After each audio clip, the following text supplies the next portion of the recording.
Howdy, howdy, howdy. Welcome back to the First Generation Aggies podcast. We're your hosts, Abel and Isaac, and today we're here with Mr. Kelley O'Neal, who is the director of the Marilyn Byrne Success Center and is an avid advocate for first generation success.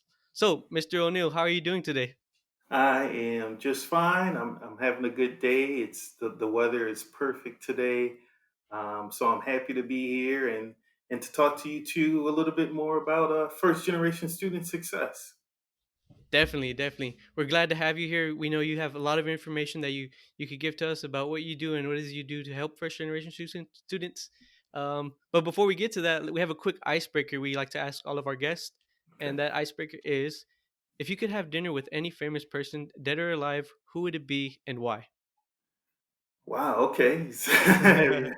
Coming at me like that for the first question. So, I mean, former President Barack Obama would be a wonderful dinner guest. If I could have sit down and have dinner with him, I think that would be awesome. Just to understand what he has gone through as a former president and what he needed to do to get to that height. Um, and I can't stop with one, Will Smith. I really like Will Smith a lot. Uh, I think he has a great personality. I think he dresses very well. It would be great to meet him. And Harriet Tubman would be someone else I would really like to sit down and speak to, for her to be in slavery, to escape from slavery, and then go back to get others. That would just be something that's amazing. I definitely would like to speak to her if I could.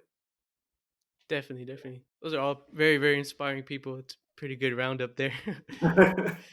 So you're the director of the Maryland Kent Burn Success Center, and the through the College of Education, and we'll get into that a little bit later. But before we get to that, well, let's talk about your past. So you used to be a third grade teacher. Did I hear that correct? Yes, yes. I started my professional educational career as a third grade teacher. I did that for 5 years in the Fort Bend Independent School District. Um, I've had a few of the students that I actually taught in third grade who graduated from Texas A&M. Wow. I started at A&M almost 3 years ago, and when I started at A&M, there were three or four students that I taught who were actually seniors at A&M. So to see them as third graders, 8, 9 year olds, and then to see them as seniors ready to graduate was a little mind blowing. Mm, maybe shed a tear or two. Right, right. I think anyone would. That's so cool. That's cool to hear about. Yeah, the reason I bring that up is because I, along with a group of people, are tutors for the Reads and Counts program here at Texas A&M, and we used to be in person, but now with the whole virtual, we do tutoring online. Yes. And I wanted to see if, coming from your background, what would be your biggest tip to teaching elementary grade students? Wow. I mean, first of all, that's a great experience for you all to have, especially if you are thinking about being a teacher. Um, Being able to tutor students now is a really good experience to have. Um, I would say make sure that you go into it and have as much patience as possible, because not all kids learn the same, and not all kids are motivated to learn the same way. So you can't say, okay, this is the schedule, this is the method that I'm going to use with everyone, and everyone's going to learn how to read. Um, it takes a little bit of getting to know the student, getting to know what motivates them, uh, and then figuring out what's the best method to use so that they will continue to learn to read. And it's also not everyone learns at the same pace. So you can work with one student, and that one student gets it really, really quickly. And you work with another student and you're doing the same things, but that student takes a little bit longer to learn. doesn't mean that student A is smarter than student B. It just means that they're different. So you just have to keep that in mind. But I applaud you all for working with these students. Yeah, definitely. It's been a fun experience. I really like your answer about patience because that's really what it comes down to is being able Right, to right. put the time. And yeah, there's students who learn at different rates, and Yeah. it's really awesome when you could connect to that one student. You could teach one Right, student multiplications in a day, and they'd be done. Or you could spend all day with the kindergartner teaching them how to count to 10. right, And that's right, what right. I really enjoyed. That it was so fun in person. It's still fun online because we still teach with kindergarten through third grade, and yeah, so I really enjoyed that answer. Excellent. And I mean, you guys probably don't realize it, but those students are looking at you all and they're thinking already, I want to be just like him or I want to be just like her when I grow up. So you may not realize it, but you are setting an example for those students. Thank you. That means so much. I also wanted to ask, could you possibly give a little bit of advice or experience? Talk to us a little bit about the experience you had working with students in the Student Success Center, not only at A&M, but like you said, through different grades. Well, it's been great because, like I mentioned earlier, I started as an elementary school teacher. I taught third grade. I did my student teaching in kindergarten. Mhm. So my undergraduate degree is actually early childhood education. Mhm. So I was licensed to teach, certified to teach K through six back then when it went K through six. But I've also had the opportunity to work at the community college level as a director of student success. I've been able to work at a small private institution as the director of student success. And those two types of institutions are much different than the tier one institution that's huge like Texas A&M. Uh, some of the things that are similar is that all the students want to learn, they all want to grow. It's just figuring out what best method to use to help them to get from where they are now to where they want to be, and helping them to understand is it's not going to happen overnight. It's a Mhm. process. It's a marathon, not a sprint. Mhm. And I tell them, you're starting now. Once you graduate, when you look back, you'll see how fast it has gone by. I was just Mhm. speaking to a student the other day who's going to graduate next semester, and I told her, "Man, it seems like last week you were a Mhm. freshman on campus, and we were meeting for the first time." So it goes by quickly. But student success, at all the levels, is just it's really interesting to work with the students and to help them learn about who they are, to help them to learn about all the possibilities that are available for them out in the Mhm. world, especially once they get that degree.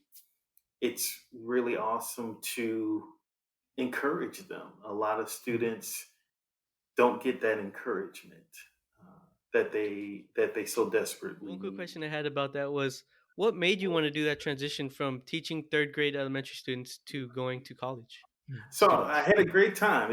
I enjoyed teaching third grade. I still talk to some of the students that I taught in third grade. It was wonderful.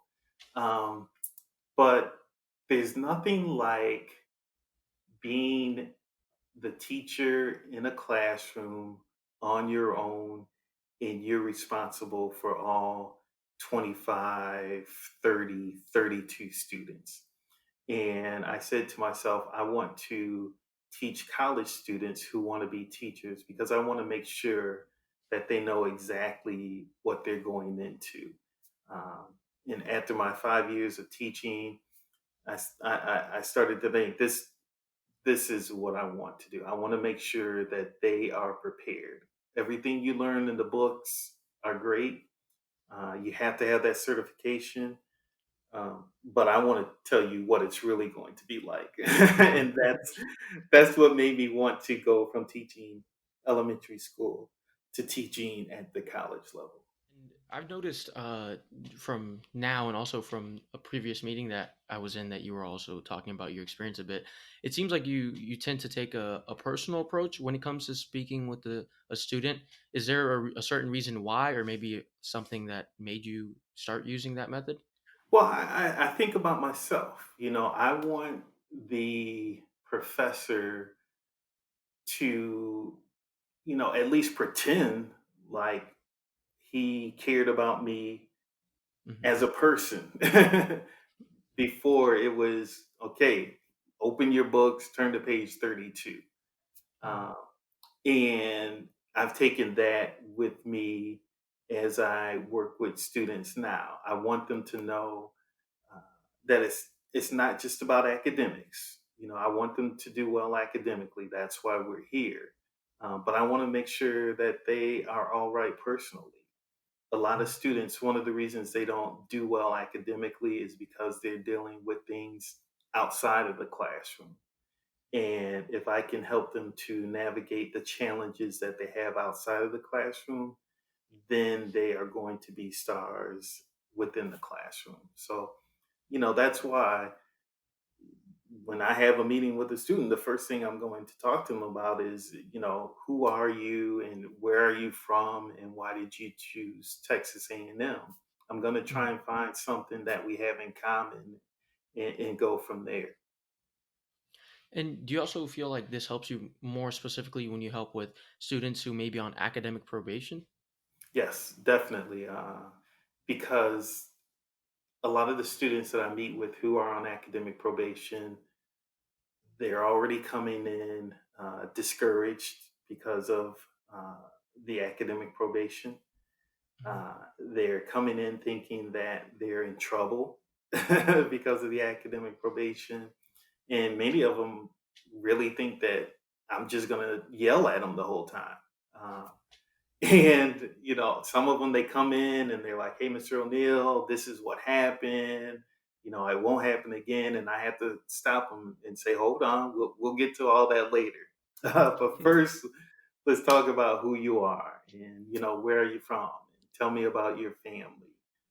Because again, I want to get to know who they are as people, and then we'll figure out what needs to happen next so that they can develop those skills to be successful academically. And is there anything that you find that you end up repeating to most students that come in looking for advice or that you help out? Certain Time advice? management, yeah, time management is the biggest thing. Mm. In high school, everyone knows basically what they're doing from 8 to 3 o'clock. And then if they're in an extracurricular activity, they know what they're doing from 4 to 6 or 7. So their day is already planned for them. Once they get to college, maybe they have a 9 o'clock class, a 9:30 class, then they won't have another class until 1:15. That means I get to play Call of Duty and take a nap, which is great. I want you to continue to play Call of Duty and you get your naps in; those are important. But you also have to get some study time in there also. So helping them to understand what time management is, uh, helping them to discipline themselves to follow a schedule. I think that's the most important uh, skill for a student to develop in order for them to be Hmm. successful. Yeah, yeah. I found myself a lot having trouble with learning how to I guess be a student, and I guess a lot of that did tie into just making sure I had the time to be a student most Right. A times. lot of high school students, they do well in high school uh, because it was easy. They didn't have to study, they didn't have to take notes. Even if they did poorly on a test in high school, they had an opportunity to make it up.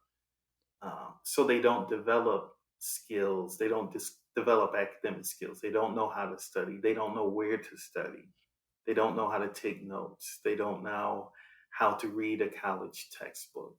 Um, so helping them understand those skills need to be developed also helps students. Mhm. Is there any specific resource that you find helps best whenever a student comes into you? What's the first place you would usually recommend them? Boy, there's really not uh, one place that Mhm. stands out more than another because, like I said, we have a conversation. I listen to them about who they are and what they've been doing. So sometimes it is you just need to go to the academic success. I mean, yeah, the academic success center, meet with an academic coach, and create a time management schedule. Sometimes it's that. Sometimes it is, I came from a small town or I came from a big town. I was the big fish at my high school, but now I don't know anyone here.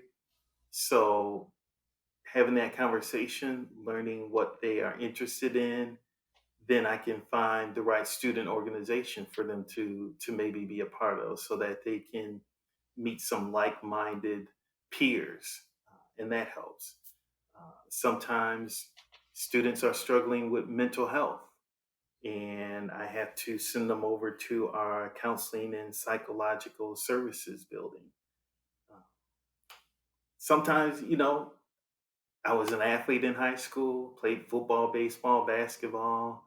Um, I'm not playing for A&M, and they think that their sports career is over. And I say, hey, you know what? We have the rec center, we have rec sports, we have intramural sports. You can still be involved in that. Um, it's not good to do something all your life since you were 5 or 6 and then just completely stop doing it, especially if you enjoyed it. So let's figure out where you need to be and who you need to see in order to play flag football or in order to be in the rec sports tennis league, because all of those things are available for them here at Texas A&M. So again, it goes back to having that conversation. Who are they? What are they interested in? Now let me tell you about the resources that will best help you.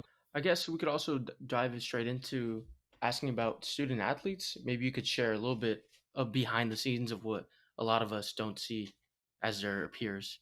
Right. Well, I mean, being a former athlete myself, I'm really interested in student athletes. My role was a little different. I was actually drafted out of high school, so I went straight from high school to playing professional baseball at the minor league level. So, right out of high school, I was able to focus all my energy on trying to play professional baseball at the highest level. I didn't have to worry about going to classes. Mm. My life for 5 years was baseball, baseball, baseball. It was a job 24/7. It's what I did basically 10 months out of the year. Uh, so, student athletes, they don't have they really do not have the athletic schedule that I had, even though they probably think they do.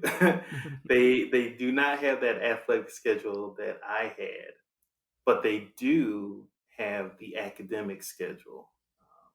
So they are working really hard, trying to do everything that they need to do to be successful as an athlete, as well as doing everything they need to do in order to be successful as a student. And uh, especially for first gen students who are low income, also, uh, they've been told basically all their lives you are going to be a pro athlete, and they're thinking, okay, this is my way out. This is the way out for my family. This is the only way that I am going to make enough money to take care of myself and my family. That's their thinking because that's what they've been told ever since they were young. Um, so I like to talk to them about being able to get out of whatever situation they're in, being able to bring their family out of any situation that they're in through academics and earning a college degree. Um, Mm, because, I tell them all the time, they can look at the top wealthiest 50 people in every state. None of the top 50 are going to be an athlete.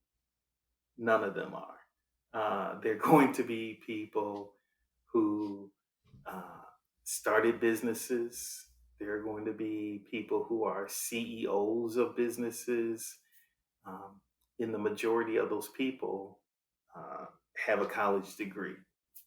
And when you mix that in with Texas A&M and the alumni network that Texas A&M has, if you are an athlete and you get your degree, and during your time here at Texas A&M, you meet and mingle with some of the donors and some of the former Aggies, you're setting yourself up to have a job as soon as you leave Texas A&M. And as an athlete, you learn the skills that employers want. You learn how to be successful, and you learn how to work together as a team. mm, Uh, Most jobs that you step into professionally, you're going to have to work together as a team. So you're learning those skills as an athlete. As an athlete, you're learning how to work hard to accomplish a goal. You understand that in order to be successful, you have to work really hard. So, again, that is a characteristic that employers want in the people that they hire. They want to make sure that people know how to follow directions. Again, athletes have to follow directions all the time. So, as an athlete, you're building all the skills you need not only to be successful athletically, but to be successful in the corporate world. And I don't think enough athletes realize that. So mm, that's one of the things I try to talk to them about. You're not just an athlete. Here are some other things that you can do. Um, what would you do if you weren't an athlete? A lot of athletes were never asked that question. mm, Uh, because that can all be taken away from you in a blink of an eye. Um, so, yes, let's prepare to be successful as an athlete, but let's also prepare to be successful if you're not an athlete, because that's not going to last forever. mm. I also wanted to touch on what you talked about the stress and pressure that student athletes, first generation Aggies, and just students in general face with feeling like their situation maybe back home can be bettered if they just were more focused or more successful in their academic or athletic career. Is Right, there right. certain ways that you use or maybe that you recommend to students to deal with that stress and that added responsibility that maybe they're not used to? Yeah, I mean, it's tough. When you're a student athlete, you many of them have a scholarship, but what people don't understand is that that scholarship is only for 1 year. That scholarship can be taken away at any time. So if you're coming in as an athlete and you're on scholarship, and you realize the only reason I am able to be here and afford to go to school here is because I have that scholarship, then automatically the number one thing that athlete is thinking, let me make sure that I do what I need to do athletically so that I can keep this scholarship. Mhm, Um, because again, without that, they're not at the institution sometimes. mhm, Um, so we have to get them to understand, yes, I understand you want to keep that scholarship. So again, time management. Let's figure out how you can do everything that you need to do. Uh, you need to get in the weight room. You have to go to practice. You have to go to the film room. You have to get that practice in when you're not with the team. You have to do all those things, but you also have to study for this Math 140 exam that you have. Don't forget about your Texas history course. Uh, so, what are you going to do? It's possible. It's possible to be a student athlete, to do well athletically, and to also do well academically. You just have to have that focus. And again, time management is one of the keys to that.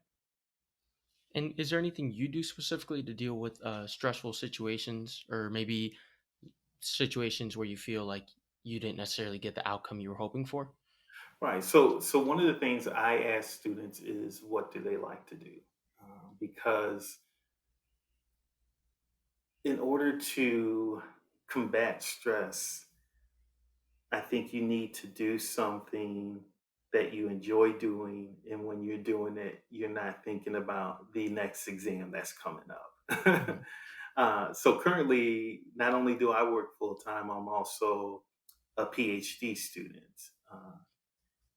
So when I'm stressed out with school and stressed out from work, one of the things that I like to do is just take a walk.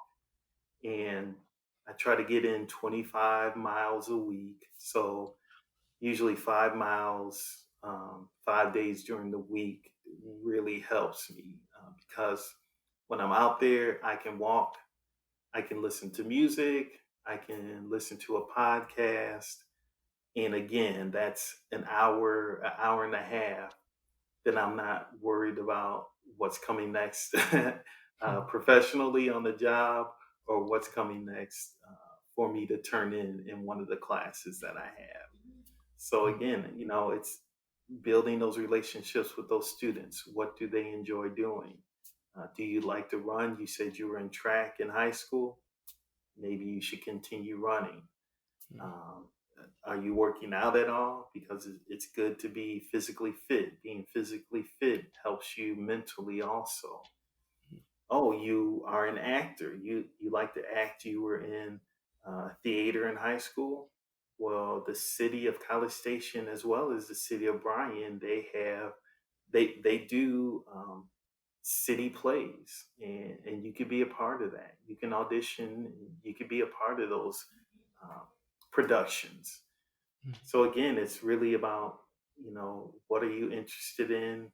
How can I help you find that resource to support you? Mhm. Definitely. I'm gonna sort of backtrack here. Well, first, it's crazy to see the similarities and struggles that athletes and first generation students go through. After hearing everything you said about being the big fish in a pond, whether Right. that be from an athletic perspective or an academic perspective. Hearing you say all that really resonated with me because I'll sort of get on a personal level here with Yeah. our viewers and stuff. They might look at us like, say, perhaps me and Isaac, and say, "Oh, these are this junior and senior. We're officers in the organization. These guys are put together." All Uh, right. but obviously we've gone through our struggles. Isaac's mentioned it that whenever he came from Galveston, it was because he went to A&M Galveston and transferred, and it was like, whoa. And me personally, I'll admit that I was on academic probation, and I know it's sort of a taboo subject to talk about, but it's all about, like you said, finding your interests. When I came to A&M, I thought I wanted to do statistics. I didn't know much about statistics, but Yeah. I did know I wanted to be at A&M. So I said statistics, okay, I'll do that. Yeah. And then obviously I struggled academically, and sometimes it's that you struggle academically and that's your your your time management skills aren't there. And another thing it could be is your interest, like you just mentioned. Right. You could be in the wrong major. So that's Right. also a thought process you must go through is, am I studying hard towards something I want to do the rest of my life? Right. And Right. that's where I like sort of found out, no, it's not. I don't want to be crunching numbers all day. Is it a high paying job? Is it a Right. great is it a great major here at A&M? Yes, of course. And I loved all the connections I made. The staff there are great. Miss Alyssa helped me out a lot. So I don't want to bash statistics or anything like that. I met great people there. I love the program, but I knew that the actual statistics I didn't want to do the rest of my life. Right. So I wanted to give a quick plug to, like, we have a general studies major here at A&M, and what that means is, let's say you are in a program that you don't really love. This is going to first generation students and obviously aligns with athletes as well.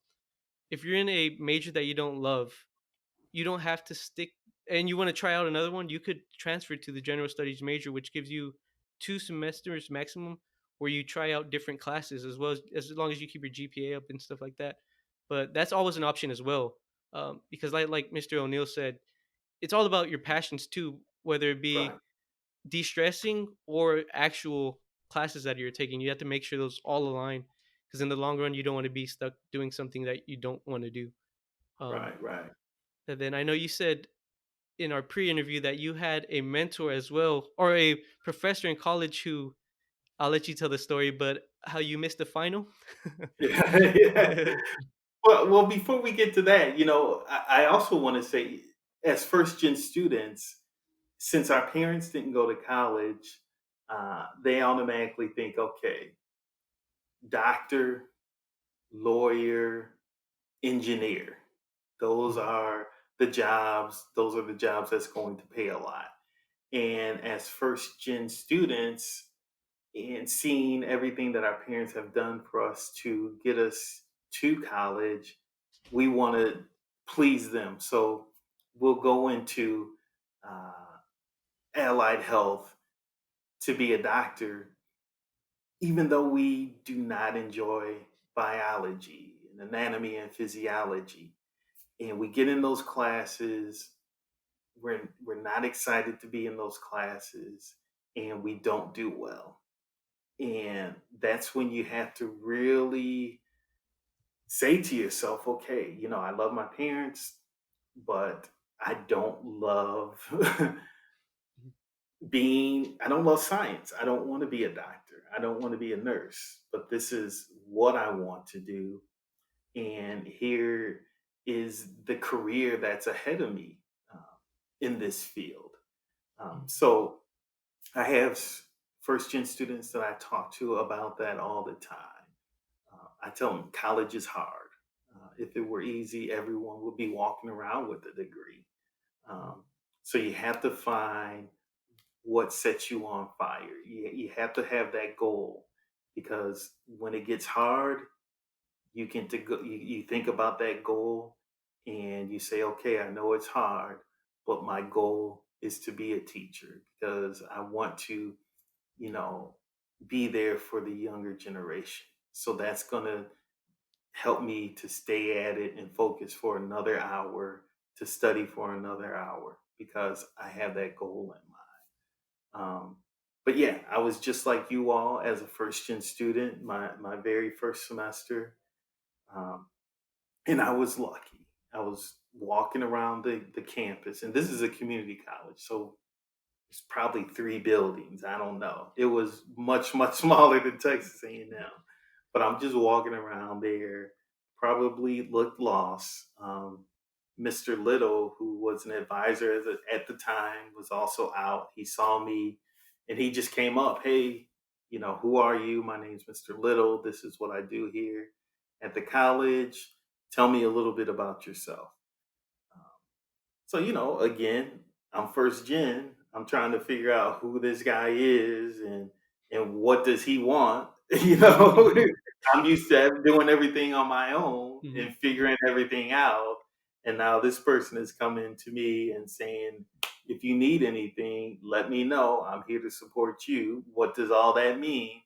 Um, but I figured out real quick that really he was there just to support me. He understood that as a first gen student, yes, my parents wanted me to go to college, but they didn't have that knowledge of what college really was and what skills you needed to be successful in college. So I had that mentor in Mr. Little to help me figure that out those first 2 years at the community college that I was at. Um, so my freshman year, I have a psych class, and I'm enjoying it. I liked the professor; it was pretty interesting. And no, you get a schedule. This is what time psych class is: Monday, Wednesday, and Friday, 8 to 8:50. That's when I'm going to class. Um, but I didn't know that finals week, uh, those class times are a little different. And I'm sure it was in the syllabus. I'm sure the professor said, hey, on Thursday for the final is going to be a different time.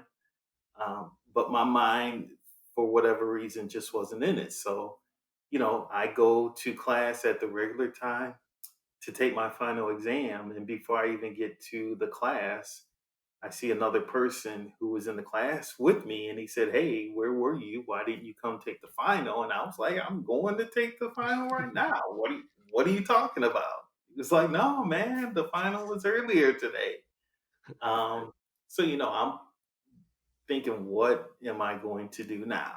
Uh, so Mr. Little, he said, if something comes up, if I have a problem, go see him. He'll support me. So I went straight to Mr. Little's office. I said, I missed the exam. I didn't know. Um, can you, what can you do to help me? And instead of Mr. Little calling the professor, he taught me how to advocate for myself. So he said, okay, this is what you do. This is the professor's number in his office. Email wasn't big back then when I was in school. So here's where the professor's office is. Here's the professor's number. Go to this professor. Tell the professor exactly what happened and just see if the professor will give you another opportunity to take the exam. Um, so went directly to the professor's office. I told him, hey, I apologize. I missed the exam. I didn't know it was a different time. And I think it also helped that I was a regular in class. I didn't skip class. Not only did I go to class, I participated in class. So the professor knew who I was, and he said, "Oh yeah, right now, just come over here, sit down right here, take the exam." Um, so yeah, it could have gone a whole different way, but that's part again of being a first gen student and not knowing the ins and outs of what it is to be successful in college, but having a mentor who was there to support me, to help me to get over that first little challenge that I had. Yeah. So you mentioned professors are often put on like a high pedestal. We because from for first gen students, especially, we go to elementary, middle school, and they're not gonna put up with this in middle school. You get to middle school, they're not gonna put up with this in high school, and all high school. Oh, when you get to that professor, they're gonna be mean. They don't care if you didn't. That's it. And I get, obviously we got to push that, but at the same time, it's not like that. Yeah. Professors really are. I know we make them seem untouchable and stuff, but they are reachable. They are very, very reachable. If you go to them, tell them your situation, for the most part, most will work with you. Yeah. Um, they're they're not there to have you fail. They're there to teach you. That's their main goal. Um, Right. so I like that you hit on the importance of that. That is a challenge for first gen, that we often don't try to reach out to the professor. If we miss an exam, some of us might just, like you said, oh man, I'm gonna fail that class. Oh well, I guess I got a Q Right. Right. drop or something. But if you go talk to them, they do have hearts. They are people, and they hopefully will work with you in sort of situations like that. Right. Um, I tell the students all the time, we're regular people. But again, as a first gen student, you kind of think uh, that professor never struggled academically. That professor probably grew up rich. Uh, the professor never had to struggle for anything, always had their books, had their scholarship. Um, they did everything one, two, three, and that's why they have their PhD. Uh, but a lot of professors, even myself, I've been on academic probation. Uh, Math and we just never got along. It took me, I dropped college algebra twice, I failed it once, but I didn't give up. And the professors actually want you to be successful. And they have office hours. So, first gen students, office hours are for you to take advantage of. The professor wants to get to know you, and that's why they have office hours. So, use those office hours. Uh, because when the professor gets to know you, then that professor understands that you want to be successful, and that professor is going to do what he or she needs to do to support you. Um, so yeah, give us a chance. I tell them all the time, in front of a class of 300, maybe the professor has to look big and mean and scary to make sure that they are controlling that class. But once you get the professor one on one, they they're a normal person again, and you'll Mm. get to learn about their kids if they have a family and what struggles they may have had as a student. Or you might find out that your professor is actually first gen just like you are. So yes, don't be afraid to step out and speak to your professors. They like that. And I also wanted to ask, are there any current projects that you're working on right now? Boy, I mean, I do a lot of first gen stuff with the College of Education and Human Development. One of the things that I'm really um, doing a lot of work with is I am part of the Black First Gen Collective, and I work with about 15 other professionals who work at institutions around the country. And one of the things that we've seen is that there has not been a lot of research specifically on Black first gen students. So we have been working together to create research, to publish articles, to create best practices for our professionals around the country uh, so that they can learn what are the best ways to support Black first generation college students. So that's one of the things that I'm doing. Uh, I also work with some of my colleagues around the country with first generation student athletes.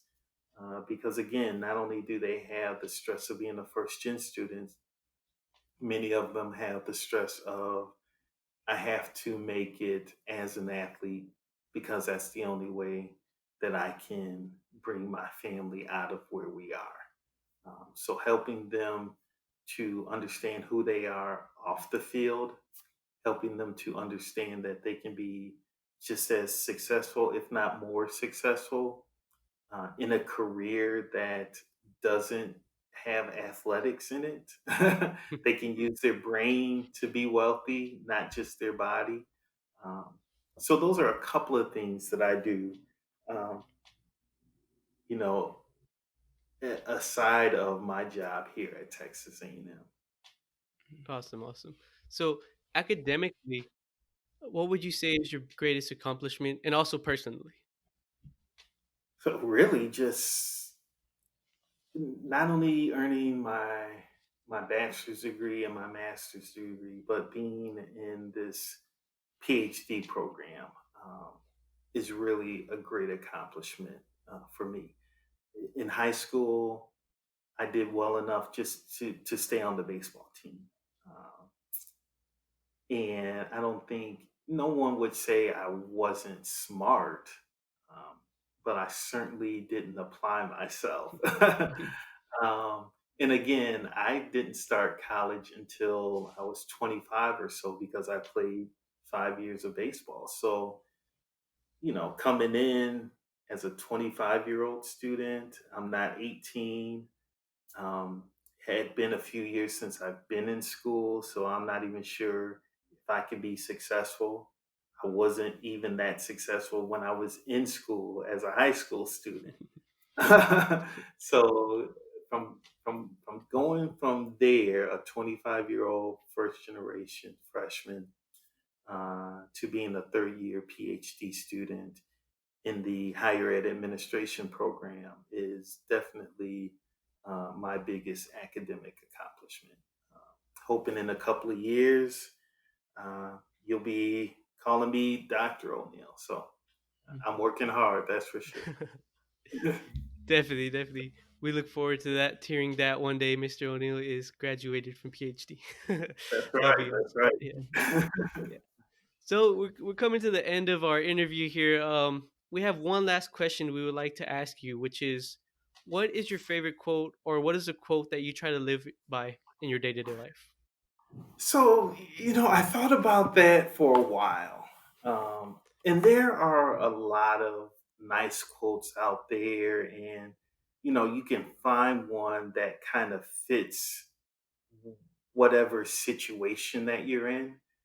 And one quote that I thought about, especially in this time of racial unrest, of political unrest. Um, Here's a quote from Malcolm X, and it says, "The media's the most powerful entity on earth. They have the power to make the innocent guilty and to make the guilty innocent, and that's power because they control the minds of the masses." And that makes me really think.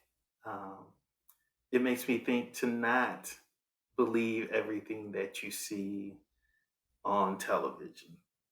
Um, the world is full of information, and it is information that is um, it's easily available now, especially with the internet. Um, so dig a little deeper. Don't just hear and believe everything that you see. Don't believe everything that you hear. Do a little more research, and come to a decision after you've learned all of the facts. Because it, you go deeper and deeper and deeper, you learn more and more and more. Again, this world wasn't created, you know, 4 years ago when we had our sitting president come in. There's been things that's happened hundreds of years ago. There's laws and policies that were put in place hundreds of years ago, um, that the current administration has nothing to do with. So dig a little deeper, learn about your history. If you're old enough to vote, vote. And don't be afraid to get into politics and policy. Uh, because once you are in politics, or once you're a part of policy, you have the ability to change some of the policies that are in place that are not equitable. Um, History, think, think critically is what I will say to do. Well said, well said. Nice quote as well. Yeah. Well, thank you, Mr. O'Neill, for taking your time out of the day, or your night, should I say? This interview went pretty long, but you you gave us some great information. It's awesome to hear all the things you're doing for athletes and first generation students, and we wish you nothing but luck on your journey with your PhD. Definitely, we can't wait to hear the day, Dr. O'Neill. Thank you too so much. And again, it was really a pleasure to be able to sit down and speak to you some more. And hopefully we will see each other again before you two graduate and you head off on your specific careers. Thank Thank you you. for sure, for sure, for All sure. right. So before we let you guys go, we just want to give a quick shout out to our sponsor, Northwest Drivetrain and Services, located in Houston and Conroe, Texas. They offer a wide variety of semi truck parts and services such as drive shaft repairs and transmission and differential rebuilds. So if you or someone you know owns a big rig, be sure to tell them to check out Northwest Drivetrain and Services for any of their semi truck needs. Last but not least, don't forget to wear your mask, wash your hands, social distance, and Giga Maggies.